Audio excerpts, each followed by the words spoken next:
I'd grown weary of battle, but did not realize it until now. All I ever knew was war, and I could imagine no other way to live. Now I watch the days go by and gaze at the night sky, thinking of the finer things, far removed from war. I remember a long, brutal fight, and then somebody killed me.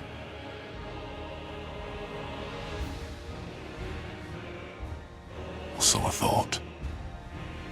I came to, and found myself like this. I see visions, my body, headless, raging without me. My body wielding my sword, a sword forged only to kill. My body will show no mercy. If you see the wretched thing, stay far away. The lands between and Drang Lake bear a history of war. Battle, for many, is the way of life. It separates the weak from the strong.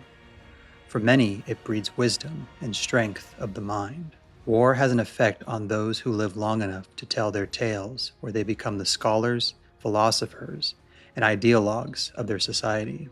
Vengarl and Radahn are unique amongst their compatriots.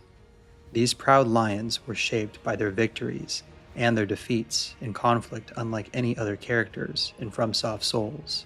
One was left only with his mind, the other only with his body.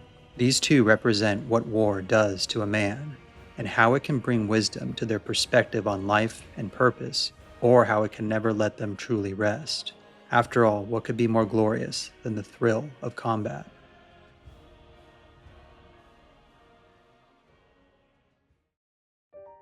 Vengarl, or the head of Vengarl as we meet him in Dark Souls 2, was once a proud warrior born in Ferosa.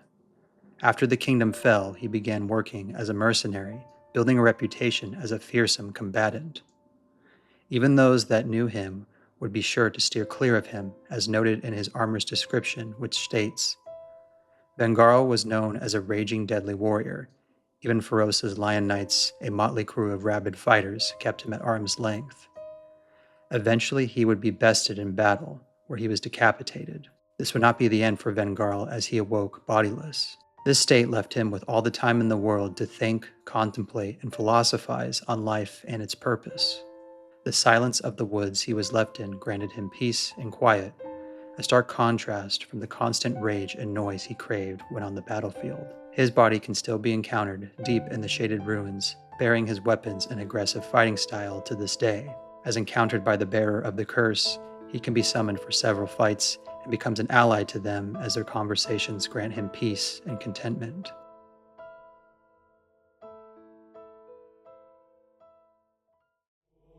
As one of the demigod children of Radahn and Rennala, Radahn was a fierce battle commander and considered the strongest of the demigod children.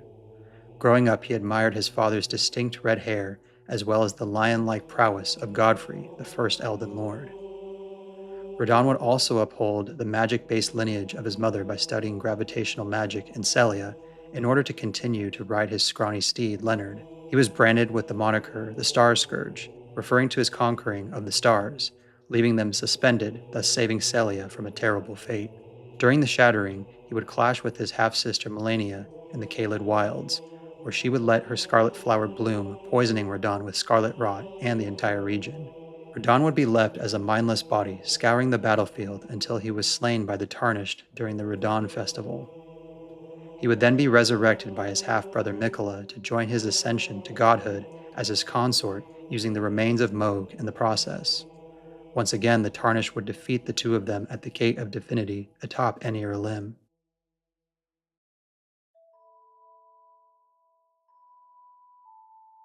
Despite the different fates these characters experienced, both exhibited qualities of stoicism and model certain figures within those philosophical beliefs.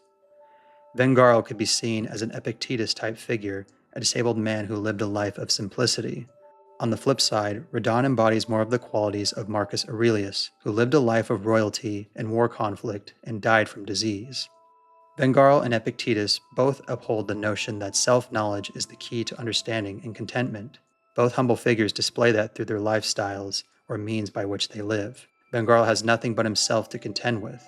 Since he cannot move, he is literally left with only his thoughts and does not speak until the bearer of the curse begins conversation. He even reflects that it feels good to speak after all this time in silence. All he can do in this state is look up at the night sky and reflect on his life like any philosopher might. On the more boisterous side of Stoicism, Aurelius and Radahn share a similar upbringing and upholding of similar values. Both were born into royalty. Aurelius would eventually rule as emperor of Greece and was often dubbed the philosopher king, remarking on both his power and his intellect. Those same attributes could be applied to Radahn, where he not only has the distinct warrior persona, but the intellect to learn gravitational magic, hearkening to his magical lineage through the Carians despite the different schools of study. Both would also die from disease, with Aurelius likely dying from the Antonine Plague, and Radahn at least mentally dying from scarlet rot with his fight with Melania. Both figures collectively fulfill and demonstrate the values of Stoicism, being courage, justice, temperance, and wisdom. Vengarl displays his courage in facing his new state head-on, pun intended, by accepting and adapting to his life as a bodiless man. He has also learned temperance after a life of rage and aggression, where he was a warrior and a mercenary from Ferosa. He understands that life is much more than just battle, and appreciates the finer, simpler things, which also granted him wisdom under this new perspective. He also asks the bearer to kill his body to bring an end to its aggression, showcasing his newfound sense of justice. Radahn also upholds these similar values of Stoicism. His courage was well documented on the battlefield, but he knew when to show compassion and kindness through temperance, such as him learning gravitational magic to save Celia and continue writing Leonard. He likely had great wisdom to earn the respect of his people and fellow demigod siblings, conflicts of the Shattering aside. Justice might have come from the agreement between him and Mikola, but there does seem to be a desire for a better future, at least from Radahn's perspective. This isn't to say that these are the only characters that bear Stoic themes and values, but their deep-rooted thirst for war and how war affects both them in different ways is rather unique when looking at other figures in these games. They embody similar values, just in opposite directions. Vengarl gains these values while Radahn loses them with his resurrection. War built and tore Radahn down completely, while war built and reshaped Vengarl entirely.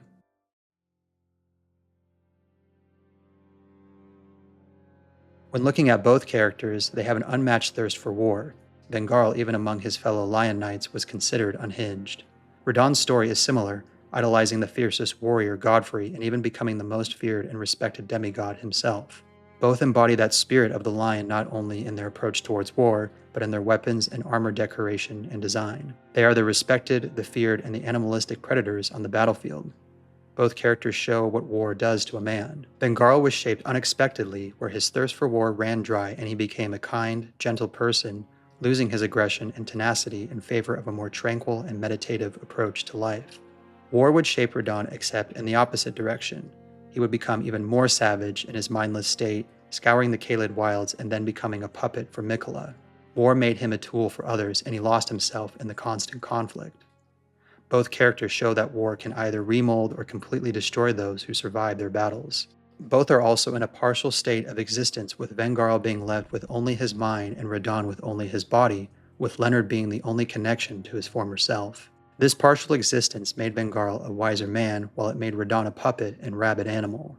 Despite these differing outcomes, the respect of these characters still remains. We as the players can respect Vengarl's change in perspective and his peace and understanding, something we all can find relatable. Radahn earns our respect for his ability to hold back the stars and still present some of the most challenging fights in the game despite never being in his, quote, true form. These warriors are unforgettable in their dialogue, their legacy, and their prowess. They are the lions on the battlefield, the unmoving mountains in the face of adversity. Thanks for watching. If you have any additional similarities or distinct differences between these characters you'd like to share, feel free to detail them in the comments below. As always, I appreciate your patience and continued engagement with these videos. If you like my thoughts on From Software's Souls and other video game titles from time to time, consider giving the video a like if you got something out of it, and subscribing if you are new here. I appreciate your support in any way you like to show it. Thank you for watching, and remember, you were born a champion. Now become the Lord of the Battlefield's Lion. Take care. Farewell. I will retire to my silence.